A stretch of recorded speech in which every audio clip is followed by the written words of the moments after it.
तो आज की टॉप न्यूज़ जो है वो इसरो के रिस्पॉन्ड बास्केट इनिशिएटिव के बारे में बात करेगी।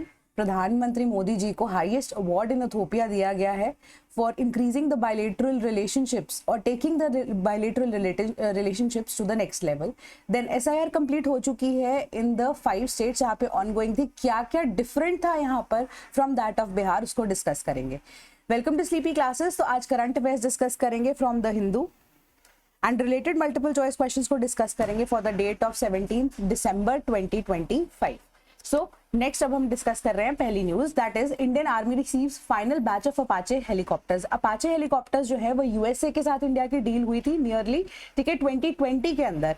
एंड उसके बेसिस पे अब जो हेलीकॉप्टर्स है जो कि अभी वर्ल्ड के सबसे advance and multi role combat helicopters में माने जाते हैं, उनको यहाँ पर डिलीवर किया गया है। फाइनल डिलीवरी यहाँ पर हो गई है, ठीक है। 2020 के बाद आप देखो 2024 के अंदर एक्चुअली में ये खत्म होना था कॉन्ट्रैक्ट, जिसके अंदर पूरी डिलीवरी दी जानी चाहिए थी, बट ये डिले हुआ क्योंकि सप्लाई चेन के अंदर डिस्ट्रप्शन यहाँ पर देखने को मिल रहे थे। सो फाइनल जो यहाँ पर हेलीकॉप्टर्स हैं वो अपाचे हेलीकॉप्टर्स हैं, वो इंडिया के अब जोधपुर के जो स्टेशन है वहां पर 6 जो हेलीकॉप्टर्स आए हैं वो जोधपुर के अंदर ही यहाँ पर स्टेशन किए जाएंगे। देन अब क्वेश्चन डिस्कस करते हैं। Consider the following in the context of Apache, जो कि AH-64E जिसको हम लिखते हैं। पहली स्टेटमेंट कह रही है it can command unmanned aerial vehicles. Second statement कह रही है integrated sensors, networking and real time data sharing, enable detection, classification and prioritisation of multiple targets for timely engagement.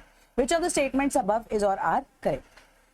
सो इसका करेक्ट आंसर है ऑप्शन नंबर सी। दोनों की दोनों statements यहाँ पर करेक्ट है। क्यों? क्योंकि मिशन एंड कॉम्बैट सिस्टम में जब मैंने आपको बताया कि फुली एडवांस एंड सबसे ज्यादा एडवांस हेलीकॉप्टर्स में से हैं, ठीक है। अभी तक एडवांस हेलीकॉप्टर्स भी तो क्या सबसे ज्यादा एडवांस टेक्नोलॉजी वाले हेलीकॉप्टर्स हैं, तो ये अनमैन्ड एयरक्राफ्ट कंट्रोल भी यहाँ पर रखते हैं, ठीक है। सेंसर्स होते हैं इनके अंदर के reach and force multiplication across the battle space, ठीक है। दूसरी चीज है कि इंटीग्रेटेड नेटवर्किंग है, रियल टाइम डेटा शेयरिंग है, डिटेक्शन कर सकते हैं, क्लासिफिकेशन कर सकते हैं, प्रायोरिटाइज कर सकते हैं कि मल्टीपल टारगेट्स को टाइमली एंगेज करके डिस्ट्रॉय किया जा सके। देन नेक्स्ट आपकी न्यूज है कि इंडिया मालदीव्स की joint military exercise that is equivalent conclude हो चुकी है, ठीक है। यहाँ पर हमारे पास जॉइंट मिलिट्री एक्सरसाइज है, उसका यूपीएससी में क्वेश्चन जरूर आता है, तो वो इंडिया और मालदीव्स के बीच में यहाँ पर कंडक्ट कराई गई है, ठीक है। तो इंडियन आर्मी ने यही बोला है कि counter insurgency and counter terrorist operations के लिए इसको जनरली अब यूज किया गया है। यूज भी क्या कंडक्ट इसीलिए कराई गई क्योंकि आपस में इंटरऑपरेबिलिटी जो है, ऑपरेशनल सिनर्जी जो है, उसको आप कह सकते हो कि कैपेबिलिटी जो है उस लेवल पे बढ़ाई जा सके कि इंटरऑपरेबिलिटी के टाइम पे अगर रिक्वायर्ड हो तो इसके हिसाब से जो एक्सरसाइज है वो कंडक्ट कराई जा सके। सो क्वेश्चन क्या है? Consider the following pairs, Sampriti Russia, Indira Japan, Dharma Guardian Bangladesh. Which of the pairs above is are correctly matched? So इसका करेक्ट आंसर है option number D, none of them are correctly matched, ठीक है। तो जब हम संप्रीति की बात करते हैं, ठीक है, संप्रीति एक्सरसाइज को यहाँ पर अगर हम देखते हैं, ठीक है, तो संप्रीति एक्सरसाइज है इंडिया एंड बांग्लादेश के बीच में। देन आपकी जो नेक्स्ट जो न्यूज में था सबसे पहले बात, इंदिरा जापान के साथ नहीं, इंदिरा रशिया और इंडिया की आपस की जॉइंट मिलिट्री एक्सरसाइज है। धर्म गार्डियन की बात करें तो Dharma Guardian is India and Japan, ठीक है। तो none of them were correctly matched. तो ISRO releases respond basket invites proposals. तो अब रिस्पॉन्ड बास्केट एक ऐसा इनिशिएटिव है इसरो का जिसके अकॉर्डिंगली वो डिफरेंट जो अकेडमिशियंस हो गए, ठीक है, अकेडमिशियंस हो गए एंड इवन के जो रिसर्चर्स होते हैं एंड इवन के जितने इंस्टीट्यूट्स हैं जो कि डील कर रहे हैं विद स्पेस टेक्नोलॉजी एंड जितनी भी अब वेपन से रिलेटेड या इवन मेजरली अगर आप स्पेस टेक्नोलॉजीज की बात करो, उनकी जो रिसर्चेज होती हैं उनके बेसिस पे, उनके रिसर्च पेपर के बेसिस पे जो भी एनालिसिस होते हैं उसमें जो कैपेबिलिटीज हैं, उसमें जो फिजिबिलिटी उनको नजर में आती है, ठीक है, उसी इनिशिएटिव पे वो रिसर्च पेपर के अकॉर्डिंगली टेक्नोलॉजिकल एडवांसमेंट इनोवेशन करने की कोशिश करते हैं, ठीक है। कि अगर वो हो जाता है तो इससे क्या होता है कि इंडिया की जो डिफेंस एंड इवन की जो इंटरनेशनली या स्पेस पे भी जो कैपेबिलिटीज है वो बढ़ती हैं and even the researcher gets recognition, ठीक है। तो इसी वजह से आर&डी के अंदर जो पैसा एक्स्ट्रा एडिशनली सरकार को खर्चना पड़ता था वो इसरो के अब स्पेस मिशंस के लिए स्पेसिफिकली इस तरीके से यूटिलाइज किया जाता है, ठीक है। तो अभी जो है वो रिस्पॉन्ड इनिशिएटिव के लिए अंडर या रिस्पॉन्ड बास्केट के अंडर प्रपोजल्स को और ज्यादा इनवाइट किया गया है। तो 31 जनवरी 2026 का लास्ट डेट है for submission. So if anybody of you is who is a researcher and wants to and has interest in that, आप भी इसके अंदर अप्लाई यहाँ पर कर सकते हो, ठीक है, अंडर वेरियस इनिशिएटिव्स। तो अब यहाँ पर अलाउंस जो है वो अभी ओपन जो इन्विटेशन है इसरो की तरफ से वो रिलीज की गई है। तो क्वेश्चन को डिस्कस करते हैं। पहली स्टेटमेंट कह रही है कि जो रिस्पॉन्ड प्रोग्राम है aims to enable academic base. Second, ISRO was previously the Indian National Committee for Space Research. Which of the statements above is or are correct?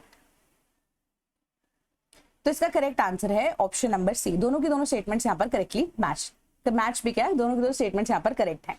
कि इसरो का मेजर मैंने आपको बता दिया ना, एकेडमिक बेस बढ़ाने की वजह से रिसर्चर्स को यहाँ पर इनवाइट किया जाता है कि उनकी रिसर्चर्स क्या कहती है, इवन कि एकेडमिक्स या इवन इंस्टीट्यूशंस के साथ साथ कोलैबोरेशन में यहाँ पर काम किया जाता है। एंड सबसे पहली बात कि इसरो का पुराना नाम क्या था, Indian national committee for space research, इनको स्पार्स का नाम था, ठीक है। 1962 में इसरो को इस्टेब्लिश किया गया था एंड उसके बाद आप देखोगे इन द ईयर ऑफ 1969 इसको अब सस्पेंड कर दिया गया नाम को, तो रोल जो है फर्दर बढ़ा दिया गया, ठीक है। तो इसरो का नाम उसके बाद यहाँ पर रखा गया।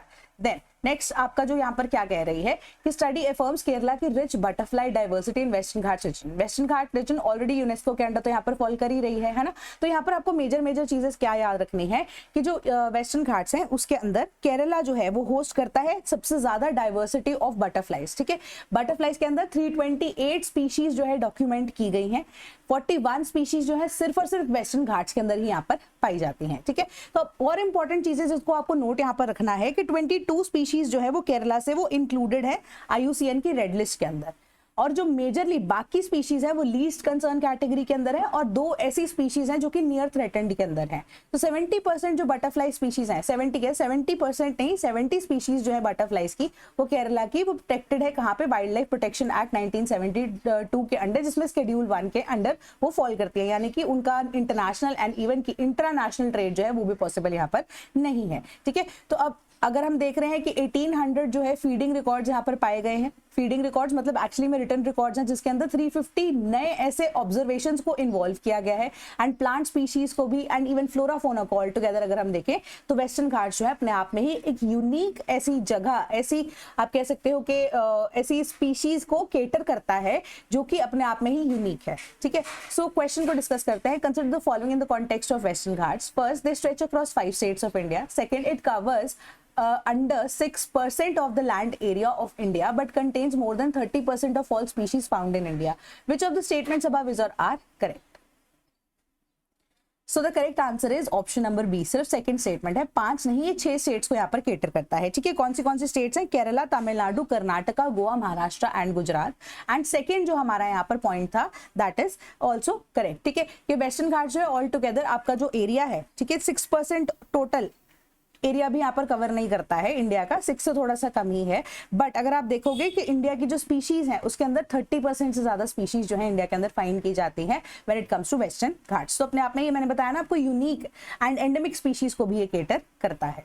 Then India arm makers meetings in Russia sources. तो अब अनोनिमस सोर्सेज से ये चीजें पता लग रही हैं कि 2022 के इन्वेजन के बाद यूक्रेन के, है ना, जो ये लड़ाई शुरू हुई उसके बाद से अगर आप देख रहे हो कि इंडिया जो है रशिया के साथ अपने टाइज को और ज्यादा मजबूत करता हुआ यहाँ पर नजर आ रहा है, जिस वजह से इंडिया को काफी बार साइडलाइन भी किया गया वेस्टर्न नेशंस के बाद, है ना, एंड सैंक्शंस भी इंडिया के ऊपर लगी हुई हैं। बट जो डिफेंस सेक्टर की जब हम बात कर रहे हैं तो ये यूक्रेन के साथ जो वॉर हुई, मल्टीपल जो चीजें यहाँ पर हुई, ऑपरेशन सिंदूर भी हुआ, तो इंडिया जो है अपनी मिलिट्री जो कैपेबिलिटीज है उनको बढ़ाना चाहता है। सो देयर आर न्यूज और इंस्टेंसेस जहां पर रशिया के अंदर ही बैठकर मीटिंग की गई है इंडिया के हाईएस्ट ऑफिशियल्स एंड इवन की प्राइवेट सेक्टर के द्वारा भी, कि वापस से वो coordination and cooperation and knowledge sharing and आपस में मिलकर रशिया एंड इवन इंडिया दोनों मिलकर जॉइंटली अब ऑपरेट करे एंड बिल्ड करे डिफरेंट ऐसे वेपन्स को भी एंड इवन डिफेंस सिस्टम्स को भी, जिससे अब क्या सिक्योरिटी एंड सेफ्टी बढ़ सके। सो अब MiG-29 फाइटर जेट की यहाँ पे नाम जो है बार बार सामने आता जा रहा है कि उसकी डेवलपमेंट के लिए यहाँ पर इंडिया चाहता है कि रशिया जो है एक additional factory apart from Russia also India के अंदर भी फैक्ट्रीज या production centres and even service centres जो है वो खोलकर दे। तो पोटेंशियली देयर आर चांसेस कि उस चीज के ऊपर अब वर्कआउट काम पे किया जाएगा। देन नेक्स्ट न्यूज कह रही है we are closer now than ever to a peace deal says Trump on Ukraine. So अब यहाँ पर क्या बात है कि अब दोनों तरफ से बात चल रही थी, यूक्रेन की तरफ से पहले स्टेटमेंट आ रही थी, है ना, तो फाइनली ट्रम्प ने यहाँ पर बोला है कि अब जो नेगोशिएशन है ऑलमोस्ट एंड पॉइंट पे है, बट थोड़े पॉइंटर्स जो है जहां पर अभी दिक्कत आ रही है दैट इज के सेसेशन ऑफ टेरिटरी, ठीक है, कि सेसेशन ऑफ टेरिटरी के अंदर स्पेसिफिकली यूक्रेन नहीं चाहता कि मेजरली डॉनबास रीजन जो है वो उनको दे दी जाए या रशिया को दे दी जाए, which is already under their control. So but still यहाँ पर उन्होंने बोला कि मेजर पॉइंटर्स के ऊपर सारी डिस्कशन हो गई है, छोटे मोटे पॉइंटर्स हैं, in the next coming 1 or 2 weeks ये सारी चीजें जो है वो ठीक हो जाएंगी। एंड इन रिटर्न अब यूक्रेन ने ये कहा है कि western Nations and primarily USA and NATO Nations जो है वो प्रोटेक्शन प्रोवाइड करेंगे यूक्रेन को इन रिटर्न, क्योंकि अब यूक्रेन में भी हो सकता है नेटो का मेंबर ना बन पाए, है ना। बट अब ऐसा कुछ एक्स्ट्रा डील को यहाँ पर रखा जा सके कि western nation specifically NATO and US से ही उनको यहाँ पर प्रोटेक्शन प्रोवाइड कर सके, डिफेंस मैकेनिज्म उनका यहाँ पर बन सके, ताकि इंटरनेशनल पार्टिसिपेशन डेवलपमेंट यूक्रेन के अंदर प्रॉपर तरीके से की जा सके, ठीक है। तो यूक्रेन एंड यूरोप का 90% ऑफ द आप कह सकते हो कि जो डील है वो यूएसए के द्वारा ब्रोकर्ड है, ब्रोकर तो यूएसए के द्वारा है, but 90% of the peace plan जो यूएसए ने दिया था उसी को ही रेडिली यहाँ पर एक्सेप्ट भी किया गया है, ठीक है। तो जो सिटी ऑफ कुप्लांस्क है is under the control of Russian 6th army, ठीक है। वो वाला एरिया जो है स्पेसिफिकली अभी रशिया को खुद से भी चाहिए, ठीक है। सो उसके अलावा उसके पीछे अभी Ukraine they also want territory, but वो सेसेशन नहीं करना चाहते, अपनी टेरिटरी देना नहीं चाहते, उसके ऊपर यहाँ पर मेजर मुद्दा जो है वो अटका हुआ है फिलहाल। फाइनली क्या होगा डिसीजन मैं आपको अपडेट देती रहूंगी। Then sugar production shows an increase. अब यहाँ पर आपको सिर्फ इतना पढ़ना है कि 28% इंक्रीज यहाँ पर आया है कंपेयर टू 2024 का जो हमारा प्रोडक्ट था या आउटपुट था शुगर के केस में। तो 78.25 lakh tonne first 75 days of the current sugar market, ठीक है, उस टाइम पे यहाँ पर प्रोड्यूस हो चुका है। लास्ट ईयर जो ये कितना था 61.28 जो हमारा lakh tonne of sugar production. तो अब इसके केस में अगर आप देखो Uttar Pradesh, Maharashtra and Karnataka leading producers रहे हैं अभी। तो अब एक्स मिल शुगर प्राइस जो है बट वो फॉल हो गया है, ठीक है, कि शुगर की जो डिमांड है मार्केट में कम हो गई, तो प्राइस सप्लाई ज्यादा है फिलहाल, है ना, तो मार्केट में जो प्राइसेस है वो कम होते जा रहे हैं। सो अब उन्होंने क्या किया है, जो शुगर मिल प्रोड्यूसर्स है उन्होंने बोला कि अब इथेनॉल ब्लेंडिंग जो है अभी E20 का कॉन्सेप्ट है, E20 से बढ़ाकर उसको 25 एंड इवन की 30 भी कर सकते हो, है ना। इस वजह से क्या होगा कि इथेनॉल की प्रोडक्शन, शुगर जो है सिर्फ और सिर्फ चीनी बनाने के लिए यहाँ पर काम नहीं आ रही है, इथेनॉल ब्लेंडिंग के लिए आप इसको जल्दी से जल्दी एक्वायर कीजिए, ठीक है, ताकि जो इंटरनेशनल मार्केट में या इवन डोमेस्टिक मार्केट में उसकी प्राइसेस फॉल कर रहे हैं वो हैम्पर ना करे डिस्पाइट ऑफ द फैक्ट कि प्रोडक्शन इंक्रीज हो रही है, ठीक है। Then US military kills 8 in eastern Pacific strikes alleged drug boats. तो ड्रग बोट्स बेसिकली वेनेजुएला के ऊपर इनडायरेक्ट यहाँ पर सरकार यूएसए की अटैक कर रही है। मे बी उनका मिशन यहाँ पर यही है कि अब वो क्या चाहते हैं कि एक पहली बात तो मेक अमेरिका ग्रेट अगेन, मागा का उनका आइडिया तो है ही है, इलीगल इमिग्रेंट्स को वापस भेजने की यहाँ पर बात की जा रही थी। डिस्पाइट ऑफ दैट अगर आप देखो कि वेनेजुएला जहां से मैंने आपको पहले भी बताया डंकी रूट जो है वो जाता है, ठीक है, इलीगल इमिग्रेंट्स जो है वो उसी रूट को यहाँ पर फॉलो करते हैं, तो वेनेजुएला के अगेंस्ट ऑल्सो एंड प्लस जो पॉलिटिकली वहां पे चीजें चल रही हैं उस वजह से भी, बट मल्टीपल चीजों के बेसिस पे अगर आप देखो ड्रग बोट्स को अटैक करा है, उस वजह से 8 लोगों की यहाँ पर जान जाती हुई नजर भी आ रही है। Then rupee breaches 91 level, turns weakest Asian currency in 2025। Weakest Asian currency के हिसाब से यहाँ पर आप देखोगे कि पहले हमने ये भी डिस्कस किया था कि जो मार्केट को स्टडी करते हैं उन लोगों ने बोला था कि 92 रुपीज तक ये, मतलब 92 रुपीज पर डॉलर तक जाकर ये वापस से जो मार्केट है ऊपर जाएगी, ठीक है। तो यहाँ पर ये जो न्यूज आपको ये कह रही है कि अब जितनी भी इक्विटी सेल हो रही है, जो कि टाइम एंड अगेन हम बता रहे हैं कि जो इंडिया का जो ट्रेड डेफिसिट है वो भी बढ़ता जा रहा है, बट धीरे धीरे कल की न्यूज में हमने देखा कि ट्रेड डेफिसिट जो है थोड़ा थोड़ा कम होता हुआ नजर आ रहा है। एक तो वो चीज यहाँ पर है, दूसरी चीज यहाँ पर है कि जो अब इक्विटीज को सेल किया मार्केट के अंदर कि आप लगा लीजिए कि with in first 15 days of December के अंदर टोटली 2.7 बिलियन जो है वो इक्विटीज को जो सेल करने के बाद पैसा है या जो supply of money in the market है वो बढ़ा दी गई है। बट एक्सपर्ट्स का यही कहना है कि आरबीआई फिलहाल इंटरफेयर इसलिए नहीं कर रहा है कि दे वांट कि थोड़ा जो सप्लाई है मार्केट के अंदर रुपी का चलने दो थोड़ी देर तक, उसके बाद क्या होगा मार्केट के अंदर करेक्शन आएगी। क्यों? क्योंकि ऐसा ही उन्होंने कुछ स्टेप उस टाइम पे उठाया था जब रुपी जो है अगेंस्ट डॉलर 86 या 87 रुपीज चल रहा था, ठीक है। तो उस टाइम पे उन्होंने जो ये कॉन्सेप्ट को इंट्रोड्यूस किया था ये उन्हीं की गलती है, उसी को ये रेक्टिफाई कर रहे हैं। दे वांट कि मार्केट थोड़ी सी एडजस्टमेंट करे, उसके बाद से आरबीआई को अगर लगता है कि वो इंटरवीन करेगा एंड सिचुएशन अगर नहीं संभली तो उसके बाद आरबीआई इंटरवीन कर सकता है। बट अभी आरबीआई की इंटरवेंशन की रिक्वायरमेंट यहाँ पर नहीं है। Let the market forces of demand and supply decide कि आगे रुपी का जो फ्यूचर है फॉर एटलीस्ट टाइम बिंग क्या हो सकता है। Then Lok Sabha passes bill on 100% FDI insurance. FDI insurance के बेसिस पे मैंने आपको क्या बताया था कि इंश्योरेंस कंपनी इवन के इंश्योरेंस एक्ट्स जो है हमारे 2-3 तरह के एक्ट्स हमने जो डिस्कस किए थे कल भी, ठीक है, that is the life insurance act 1938, life insurance corporation act 1956, insurance regulatory development authority act 1999। इन तीनों के अंदर चेंजेस लेकर आने की जरूरत थी क्योंकि अब इंश्योरेंस के ऊपर कैप लगा दिया गया था कि 75%, 74% है वैसे एग्जैक्ट 74% से ज्यादा आप एफडीआईज को अट्रैक्ट नहीं कर सकते। बट अब ऐसा किया गया है कि 100% तक इसको कर दिया गया है, ठीक है। एंड इंश्योरेंस कंपनी खोलने के लिए पहले 5000 करोड़ रुपए की रिक्वायरमेंट थी, उसको भी कम करके 1000 करोड़ कर दिया गया है। क्यों? क्योंकि रेगुलेशंस में जब ढील आती है, मैंने आपको पहले बताया था, रेगुलेशंस में जब ढील आती है तो जो फॉरेन इन्वेस्टर्स हैं कम रेगुलेशंस की वजह से वहां पर इन्वेस्ट करना शुरू करेंगे। वन ऑफ द रीजंस कि जैसे दुबई जैसे नेशंस है, वहां पर टैक्स रेट कम है, इतना ज्यादा पूछगिछ नहीं है, बट स्ट्रिक्टर प्रोविजंस है when it comes to compliance, ठीक है, दैट इज ऑल्सो फाइन, ठीक है, दैट इज फाइन। बट आपको अगर टैक्स नहीं पे करना पड़ रहा है किसी को, बट आप अपने एम्प्लॉइज को ऑन द अदर हैंड यहाँ पर कॉम्पनसेट करो, तो लोग वहां पर अट्रैक्ट होकर इन्वेस्टमेंट तो करेंगे ही करेंगे। सिमिलर काइंड ऑफ कॉन्सेप्ट जो है वो यहाँ पर इंडिया के अंदर आप कह सकते हो when it comes to insurance sector किया गया है। तो धीरे धीरे करके प्राइवेटाइजेशन हो जाएगी। प्राइवेटाइजेशन भी क्या, फॉरेन कंपनीज जो है इन्वेस्ट करना यहाँ पर शुरू करेंगी, और उसी के बेसिस पे जो मॉडल अडॉप्टेशन है वो पब्लिक सेक्टर्स इंश्योरेंस के जो इंश्योरेंस के अंडर फॉल करते हैं, पब्लिक सेक्टर जैसे हम LIC की भी बात करते हैं, वो वहां से उन मॉडल्स को अडॉप्ट करके अपने आप को और ज्यादा बेटर करती जाएंगी, ठीक है। सो ये आपकी न्यूज है कि इसको फाइनली पास कर दिया गया है लोकसभा के अंदर। Then Lok Sabha passes bill for repealing obsolete laws.